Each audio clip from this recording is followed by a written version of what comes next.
Hello guys. आज हम अगली क्लास की ओर बढ़ रहे हैं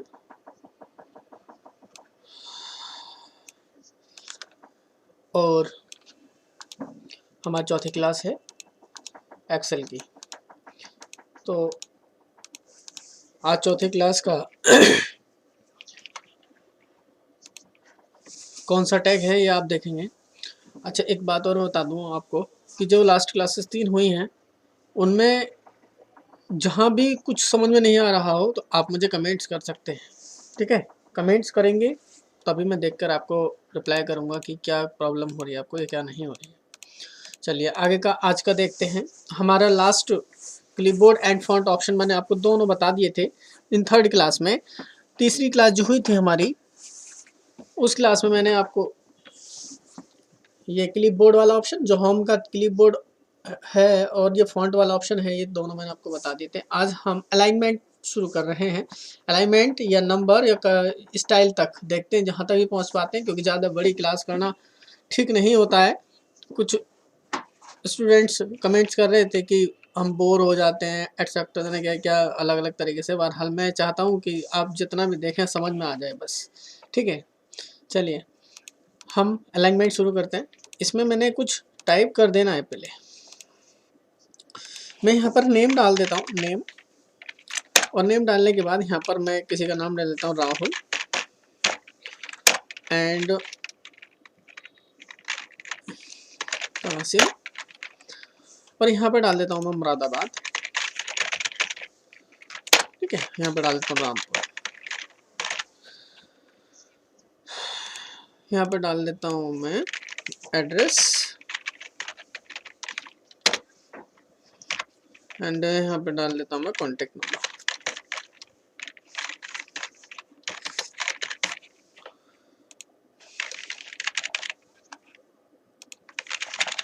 ठीक है।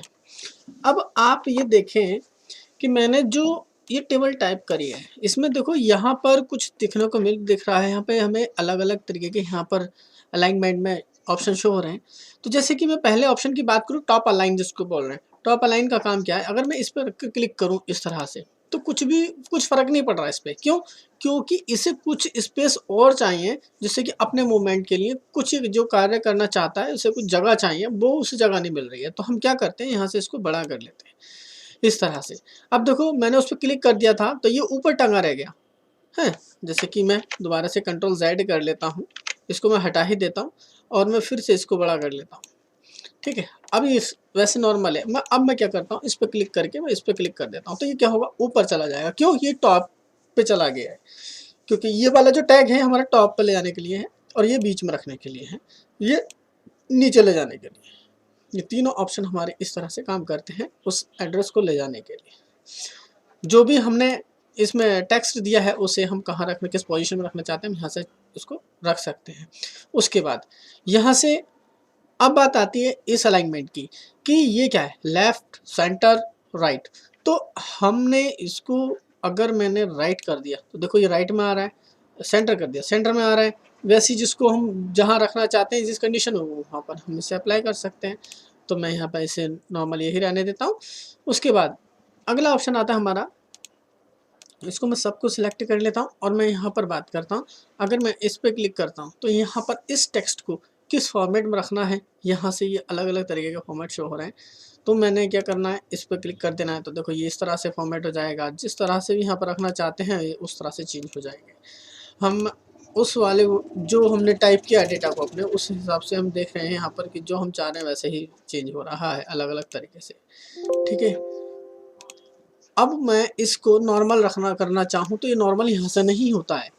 कि अगर मैं यहाँ से देख रहे हैं हम कोई ऑप्शन नहीं आ रहा, तो हम क्या करेंगे, फॉर्मेट सेल पे क्लिक करेंगे। और फॉर्मेट सेल पे क्लिक करने के बाद में यहाँ पर जो रेड ये दिख रहा है टेक्स्ट रेड वाला, इसको सामने ला के रखेंगे और इसको ओके कर देंगे। तो यहाँ से क्या होगा, नॉर्मल हो जाएगा। ये था हमारा यहाँ वाला ऑप्शन।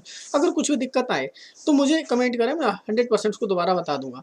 इसमें इतनी बड़ी बात भी नहीं है, आप करके देखेंगे तो हो जाएगा। पहली बात तो सिर्फ आपको हिंट्स की ज़रूरत है खास करके, क्योंकि बेसिकली मैं देखता हूँ कि यूट्यूब पर क्या चीज़ नहीं है, इंसान कोशिश तो करता ही है, तो एक ने दूसरी से तीसरी इंसान समझ ही लेता है। लेकिन मैं चाहता हूँ कि एक वीडियो से ही क्लियर हो जाए, आपको कहीं कुछ जानने की ज़रूरत नहीं है, सिर्फ एक कमेंट डालने की ज़रूरत है, मैं दोबारा से वो बता सकता हूँ, ठीक है। और ये नहीं कि नई वीडियो बनाऊँगा उसके लिए, मैं उसी वीडियो बताता हुआ चलूँगा आगे, कोई दिक्कत नहीं है, ठीक है। अब ये ऑप्शन समझ में आ गए होंगे और ये अलाइनमेंट यहाँ तक का हमारे क्लियर हो गया। अब आते हैं ब्रेप टेक्स्ट की बात। जैसे सपोज करो कि मैंने यहाँ पर लिखा, एक मैं नंबर लिख देता हूँ, या मैं यहाँ पे लिख देता हूँ मुरादाबाद सिटी, ठीक है। अब ये देख रहे हैं हम कि मुरादाबाद सिटी जो आगे बढ़ गया है, ठीक है। अब हम क्या चाहते हैं कि मुरादाबाद जो है लिखा है, इस सिटी खुद से खुद नीचे आए। पहली बात तो ये कॉलम इतना बड़ा नहीं है कि इसके नीचे आ जाए, मुरादाबाद पूरा नहीं आ रहा है तो सिटी कहाँ से आ जाएगा। तो हम क्या करते हैं, यहाँ पर डबल क्लिक कर सकते हैं, इसको मूव भी करा सकते हैं। यहाँ डबल क्लिक करेंगे तो ये खुद से खुद फिट हो जाएगा इस तरह से। लेकिन अगर हम नहीं चाहते हैं ऐसा, हम नहीं चाहते हैं ऐसा, हम चाहते हैं सिर्फ मुरादाबाद रहे लेकिन सिटी इसके नीचे आ जाए, तो इसे हम थोड़ा सा बड़ा कर लेते हैं इतना, ठीक है। अब इस सिटी को नीचे लेकर जाना चाहते हैं तो हम क्या करेंगे, हम इस वाले वर्ड पे डबल क्लिक करके पहले हम सिटी को क्या करते हैं, यहाँ से इतना ख़त्म कर लेते हैं। अब हम देखते हैं कि इसको और बड़ा कर लेते हैं हल्का सा, ये ठीक है। अब यहाँ पर जाने के बाद मैं इस पर डबल क्लिक करके यहाँ पर आगे आता हूँ और मैं चाहता हूँ कि जो सिटी लिखा था वो इसके मुरादाबाद के नीचे, तो ऑल्ट के साथ एंटर करेंगे तो नीचे आ जाएगा। लेकिन डायरेक्टली अगर एंटर करेंगे ना, डायरेक्टली एंटर करेंगे हम तो ये दूसरे सेल में आ जाता है। लेकिन डबल क्लिक करके हम जब इसको एडिट करते हैं और उसके नीचे से अगर हम चाहते हैं तो ऑल्ट के साथ एंटर करेंगे, नीचे आ जाएगा। अब इसके अंदर हम सिटी लिख सकते हैं, सिटी, ठीक है। अब एंटर करेंगे, अब देखिए इसके नीचे आ गया, ठीक है। एक बात, लेकिन कभी कभी क्या होता है कि मैंने पहले ही लिख दिया, जैसे कि पहले लिख दिया था, मैं अगर इसको ऐसे ही लिख देता सिटी, ठीक है। अब हम चाहते हैं कि ये जो इसके नीचे आ जाए खुद से खुद, तो हम ब्रैप टेक्स्ट देख रहे हैं, इस पर क्लिक करेंगे तो खुद से खुद आ जाएगा। दो तरीके हैं आपके पास, या तो ऑल्ट के साथ में इसका इस्तेमाल कर सकते हैं, दूसरा तरीका यह है कि आप इसको ब्रैप टेक्स्ट के साथ में यूज़ कर सकते हैं। आई होप समझ में आ गया होगा। नेक्स्ट, ये अगर मैं मर्ज सेंटर की बात करूं तो ये देखिए यहाँ पर मैंने यहाँ पे जाकर क्लिक करना है और यहाँ पर आप मर्ज सेंटर, तो यहाँ पर मैं अगर इस पर क्लिक कर दूं तो ये क्या होगा, मर्ज हो जाएंगे मेरे सेंटर, ये सेल्स जितने भी थे। अब मैं इसमें क्लिक करके यहाँ पर मैं लिख सकता हूँ कि मैंने लिख दिया शीट। अब शीट को लिखने के बाद में यहाँ पर मैं इसको बड़ा कर सकता हूँ, जितने बड़ा कर लें इसको। तो अब ये क्या होगा कि वहाँ से मर्ज करने के बाद में मैं अपने सेल्स की टेंशन ख़त्म कर लेता हूँ कि हाँ इसके आगे पीछे करने के लिए कोई दिक्कत नहीं, कितने बड़ा कर लेते हैं। इस सेल के हिसाब से हमने उसको मर्ज कर दिया, अब इस सेल के हिसाब से हम इसको एडजस्ट कर सकते हैं जो टेक्स्ट हमने दिया है, ठीक है। नेक्स्ट, ये अलाइनमेंट था हमारा, ये अलग अलग तरीके से अलाइनमेंट है जो हम करके देखते हैं। अच्छा, इसमें एक ऑप्शन रह गया या इंडेंट वाला ऑप्शन, तो इसमें क्या काम होता है, जैसे कि हम इसी को देख लेते हैं। तो यहाँ पर दिखा हुआ है, इस पर क्लिक करते हैं तो देखो क्या दिखा रहा है कि आगे पीछे बढ़ने के लिए दिखा रहा है। अभी क्या है कि आगे पीछे तो जब बढ़ेगा जब ये आगे को हम करेंगे, इसको पीछे को हटाना चाहें पीछे को हट जाएगा, आगे बढ़ाना चाहें तो आगे बढ़ जाएगा। तो ये इंडेंट ऑप्शन कहलाता है, ठीक है। अपने टेक्स्ट को, ये पैराग्राफ अक्सर काम करता है, एक्सेल में बहुत कम यूज़ होता है, लेकिन ये वर्ड में जो MS वर्ड है उसके अंदर काफ़ी काम करता है, ठीक है, क्योंकि पैराग्राफ पे काम करता है। जैसे कि हम देख रहे हैं कि यहाँ पर टेक्स्ट के अंदर काम कर रहा है, इस तरह से ही ये उसमें काम करता है। तो हम इसको आगे ले जाते हैं और पीछे हटा के कितना भी इसे जहाँ हम एडजस्ट करना है इसको वहाँ रख सकते हैं। अगला वाला ऑप्शन देखिए, इसमें आता है अगला नंबर ऑप्शन। अब जैसे कि यहाँ पर नंबर ऑप्शन आ रहे हैं, हम यहाँ पर क्लिक करते हैं जनरल। जनरल में तो कुछ भी हम कर सकते हैं, ठीक है। लेकिन यहाँ पर अगर मैं नंबर लिखूँ, यहाँ पर मैं नंबर लिखूँ तो उसमें क्या होगा कि जैसे मैं लिखता हूँ यहाँ पर नंबर और यहाँ पर मैं एंटर कर देता हूँ, ठीक है। तो खुद से खुद एडजस्ट हो रहा है, और बड़ा कर देते हैं हम थोड़ा सा। अब देखो ये प्लस ऑप्शन आ गया है, तो क्योंकि जनरल है, जनरल में है ये। अगर मैं नंबर पे क्लिक कर देता इस तरह से, अब मैं कितने बड़े नंबर यहाँ पे टाइप करूँ, ठीक है, तो ये क्या होगा उस तरह से शो करेगा जो नंबर के अनुसार करना चाहिए, ठीक है। नंबर, ये देखिए खुद से खुद ये पूरे के पूरे नंबर यहाँ पर शो कर देगा। यहाँ पर प्लस दिखा रहा था, वहाँ पर नहीं दिखाएगा, लेकिन यहाँ पर हमें एड्रेस बार पूरे नंबर देखने को मिल जाएंगे, लेकिन यहाँ पर ये इस तरह से नहीं दिखाएगा, तो इसलिए हम इसमें नंबर पे टाइप करके हम उसको नंबर के अकॉर्डिंग दिखा देते हैं। तो यहाँ से नंबर पे चेंज कर सकते हैं, जनरल में कोई भी टाइप कर सकते हैं। ये करेंसी का रूप दिखाता है। करेंसी में क्या होता है, काउंटिंग के तरीके क्या होते हैं, शॉर्ट डेट, लॉन्ग डेट, ठीक है। तो ये यहाँ से आप कर करके देखें, कुछ नहीं आता समझ में तो मुझे बताना, फिर 100% मैं आगे बताऊँगा। मैं नहीं चाहता कि एक एक ऑप्शन को मैं समझाऊँ, तो मैं एक एक ऑप्शन को 2-2 घंटे तक उसको रटता रहूँ या रटाता रहूँ, ठीक है। ऐसा कुछ नहीं है कि आपसे नहीं होगा, एक बार करें फिर समझ में आ जाएगा, ठीक है। तो अगला ऑप्शन में देखते हैं हम, अगले ऑप्शन का क्या है। ये कंडीशनल फॉर्मेटिंग मतलब स्टाइल्स में क्या काम होता है ये थोड़ा सा समझें। यहाँ पर कंडीशनल फॉर्मेटिंग देखते हैं क्या है। यहाँ से मैंने इनको सेलेक्ट कर लिया है, ठीक है। थोड़ा सा इनको और बढ़ा लेते हैं, ठीक। यहाँ से मैंने बढ़ा दिया इनको। अब मैं देखता हूँ कि इसमें क्या होता है। जैसे कि सपोज मैंने इसको सेलेक्ट कर लिया, कंडीशनल फॉर्मेट में गए और यहाँ पर देखते हैं हाईलाइट सेल्स एंड रोल्स। तो ग्रेटर देन, यहाँ पर जैसे क्लिक किया ग्रेटर देन पे, और यहाँ पर दिखा रहा है कि मैं चाहता हूँ यहाँ से 10,000 से ज़्यादा, क्योंकि हम ग्रेटर देन ले रहे हैं, 10,000 से ज़्यादा जितने भी हैं वो यहाँ पर क्या हो जाए, ये दिख रहा है रेड विद डार्क टेक्स्ट। मतलब यहाँ पर लिखा light red fill with dark red text, मतलब जो भी फिल किया गया नंबर से यहाँ पर जो क्या हो जाए, डार्क रेड टेक्स्ट में चेंज हो जाए। तो देखो डार्क रेड हो गया यहाँ पे 10,000 से। अगर मैं यहाँ पर 30,000 दे देता,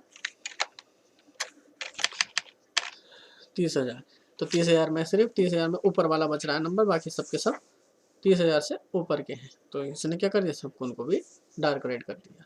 इस तरह से हम ये कर सकते हैं। नेक्स्ट अगला है लेस देन। लेस देन हम क्या कर रहे हैं, लेस देन हम कह रहे हैं कि भाई जो भी हमारा 100 से कम है, 1,000 से कम है, वो क्या हो जाए, अभी तक 1,000 से कम है ही नहीं किसी का, तो हम क्या करें, इसको 0 एक और बढ़ा लेते हैं। क्या 10,000 से कम है, नहीं है। क्या 1 लाख से, हाँ है, ये है, ठीक है। तो हम ऐसा कर सकते हैं कि उस कम से कम वाली और ज़्यादा से ज़्यादा वाली संख्या को यहाँ से हम चूज़ करके उसको इस हिसाब से कलर भी चेंज कर सकते हैं यहाँ से। कि वो नहीं है कि रेड ही रहे, बॉर्डर में चेंज कर सकते हैं, या येलो भी चेंज कर सकते हैं, ग्रीन भी कर सकते हैं, जो भी मर्जी करें यहाँ से चेंज करके उसको कर सकते हैं। अगला फॉर्मेट, नेक्स्ट यहाँ पर जाएँ, लेस देन हो गया बिटवीन। बिटवीन मतलब बराबर, बिटवीन मतलब उसके उससे बीच। इक्वल टू बाद में बात करेंगे, पहले हम इससे बराबर बात करते हैं, एक बिटवीन की बात करते हैं। जैसे मैं कहता हूँ इससे कि भाई 1 लाख से और 2 लाख के बीच में जो संख्या है वो बताओ कौन कौन सी है, ठीक है। ये 2 लाख तक की संख्या कौन सी है, तो इनमें कोई सी नहीं दिखा रहा है, ठीक है।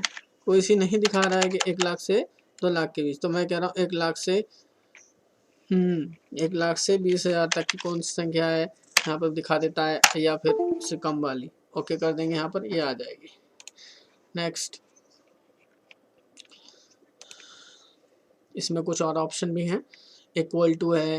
नेक्स्ट इसमें इसे एक्यूरेसी, अलग अलग तरीके के ऑप्शन हैं इसके। डुप्लीकेट वैल्यूज़ है, डाटा एक्यूरेसी अलग अलग तरीके की हैं। यहाँ पर टॉप 10 आइटम्स हैं, यहाँ पर अलग अलग तरीके की, जिसकी जो वैल्यू होती है उस हिसाब से वो अपने कलर्स को फिल कर देता है, ठीक है। देखो जिसकी ज़्यादा वैल्यू होगी उसके ज़्यादा आगे का कलर फिल किया हुआ होगा, जिसकी कम होगी उसके कम होगा, ठीक है इस तरह से। उसके बाद में यहाँ पर कलर शो कर रहा है कि उसमें जो सबसे ज़्यादा वैल्यू होगी उसका रेड होगा, फिर उस जो सबसे कम होगा उसका ग्रीन होगा। इस तरह से इसने अलग अलग वैल्यू शो की हुई है यहाँ पे। इस तरह आइकन स्टाइल है इसका। यहाँ पर देखो ये दिखा रहा है, जो सबसे ज़्यादा है वो ग्रीन पे शो कर रहा है ठीक है। और जिसकी मीडियम में है वो येलो, और सबसे ज़्यादा हाईएस्ट है वो, सबसे ज़्यादा लो है वो किसकी है, वो रेड पे शो कर रहा है। तो इस तरह से यहाँ पे रूल चेंज हो जाएगा। ये कंडीशनल फॉर्मेटिंग था, ठीक है। आगे और बताऊं, ये इतना ही रहने दो आज, चलो ये इतना ही रहने देते हैं। नेक्स्ट क्लास में मैं आपको ये टेबल फॉर्मेट बताऊंगा। अच्छा एक चीज़ और है कि ये ज़्यादा इम्पोर्टेंट चीज़ें नहीं होती हैं, क्योंकि इसे इंसान कर सकता है। अभी फॉर्मूले से और आगे भी बहुत सारे, मैं इसलिए इनको जल्दी जल्दी बता कर चल रहा हूँ कि जिससे कि आपको एडवांस की ओर ले जाऊँ थोड़ा सा, क्योंकि बेसिक चीज़ें छोटी छोटी चीज़ें होती हैं, आपसे ये भी आनी चाहिए ज़रूरी, इसलिए मैं आपको जल्दी जल्दी लेकर जा रहा हूँ। और बाकी ये format cell format and table, इसमें टेबल्स में कुछ अलग अलग तरीके के फॉर्मेट्स हैं, ये मैं आपको बता के कल निकल जाऊंगा, और ये चीज़ मैं आपको ये पूरा कल बता दूंगा फाइनली है क्या चीज़। आगे का ऑप्शन है ये भी सब खत्म। कल मतलब लास्ट क्लास होगी हमारी होम टैब की, तो वो मैं आपको कल बता के आगे होम टैब को क्लियर कर दूंगा। फिर नेक्स्ट हमारा इंसर्ट होगा, इंसर्ट को हम और भी जल्दी शायद 3 क्लासेस में या 2 क्लासेस में करने की पूरा कवर करने की कोशिश करेंगे। ठीक है, so have a nice day, nice to meet you.